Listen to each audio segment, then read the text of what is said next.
My grandfather was always a rude man. I never liked my grandfather, not even as a kid.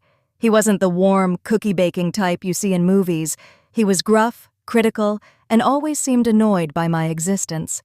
Every family gathering felt like walking on eggshells around him. If I laughed too loud, he'd grumble, "Kids these days have no manners." If I asked questions, he'd snap, "Figure it out yourself." My mom always told me to be patient with him. She said he'd had a hard life, growing up during the war and working nonstop to provide for the family. But I didn't see a man shaped by hardship. I saw a bitter old grouch who never had a kind word for anyone. When I turned 16, I stopped trying with him altogether. I'd sit through family dinners staring at my plate, counting the minutes until I could leave. He didn't seem to care. If anything, he seemed to prefer it that way.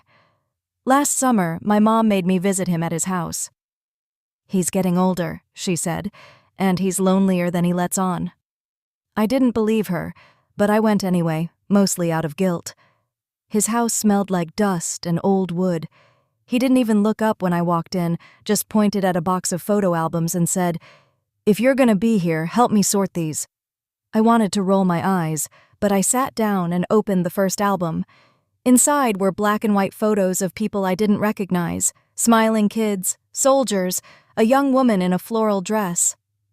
"Who's this?" I asked, holding up one of the pictures. For the first time, he seemed to soften. "That's your grandma," he said quietly, "before she got sick." I spent the next 2 hours listening as he told me stories about her, about the war, about how much he missed her. His voice cracked a few times, and I realized I'd never seen him like that before. Vulnerable, human. I won't say we became best friends after that. He's still gruff, and I still get annoyed with him, but now when he snaps at me, I see the man who loved deeply and lost even more, and I stay a little longer.